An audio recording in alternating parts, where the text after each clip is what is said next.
able to relax at will? Are you able to have enough vitality? Are you able to have your mind calm and clear? Are you able to use your mind to concentrate at will? Then are you able to have intuitive insight whenever you desire? Each of these is a sign of each seed being developed.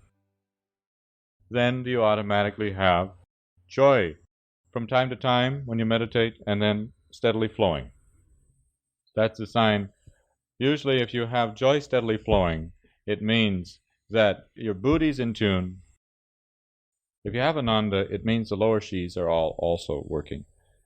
It means that you have this insight available. It means that you have the ability to calm your mind, because all you have to do is relax the mind in the joy. The mind is always seeking happiness, this way, this way, this way, this way. If it can just take a swim in this joy, it's so delighted, it doesn't worry, it doesn't have problems. So let the mind swim in the joy. So being in Ananda involves also vitality. The more you're sensing this joy, the more you're attuned to the vitality that's throughout the universe and throughout your own being. And as you enjoy the joy, you're also able to relax. So a person who can get just to the fifth sheath, be open to the fifth sheath, can have so much happening in the others. Don't necessarily attain the others in that sequence, but each particular sheath has its certain sign. Worth considering. So along the way toward your realization, toward your goal, are you finding these realities? As far as getting it all together, then also your expression is an essential part too.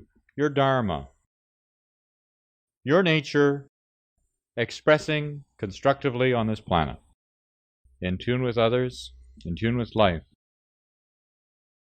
Your dharma, are you able in your daily life to express subtle values, and are you able to live in such a way that there's improvement, refinement of your skill, refinement of your nature, refinement of your relationships? Do they get better and deeper and stronger and richer? That's dharma. Do you appreciate truth, beauty, and goodness? Are you able to live for and express truth?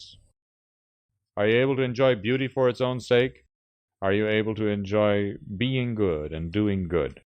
If you are doing this, then you're progressing in your dharma. So, simply said there, in a nutshell, if we keep those focuses in mind, it just makes all of our sadhana quite uncomplicated. The project is to divinize the cells, find an individual realization, and do your dharma. This seems to cover all areas of life. A person practicing yoga with these goals will move day by day toward this realization.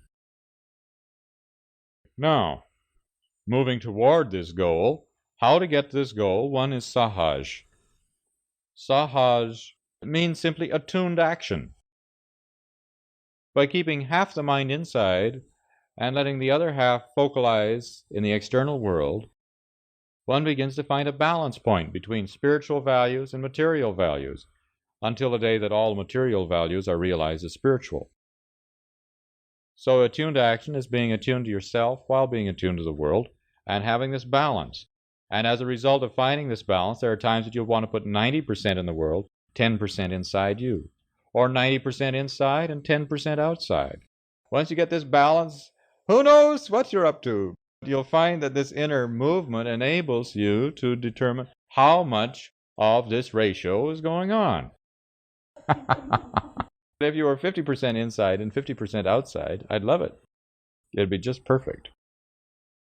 As you see, this natural sahaj, this idea of being through your mantra or through your meditation center or through your meditation object, being half in and half out, really enables you to divinize the cells, to have your individual realization, and to practice your dharma.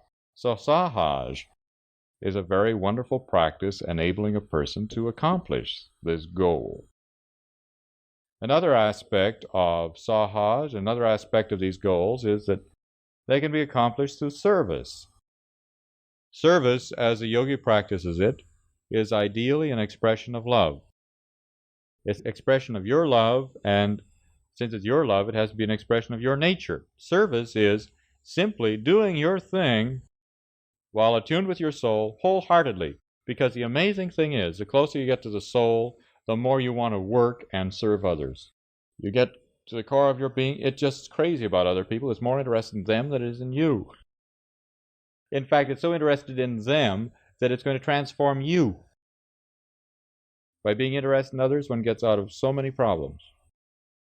So service is an expression of your nature, an expression of your love.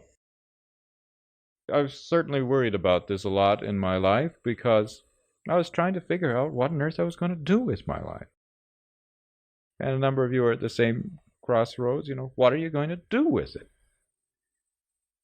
And the thing is, what you're going to do ideally is express your nature, your love, in some constructive way.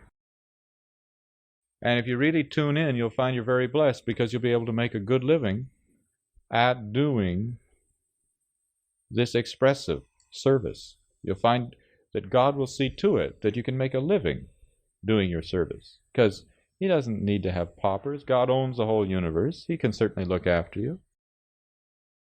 The beautiful thing about the center is we happen to have here a lot of people who are doing that. They're serving, and God's looking after them. As soon as they begin to develop this nature and begin to express, they found, wow, they're becoming able to make a living doing something beautiful for their fellow man, something constructive and something valid.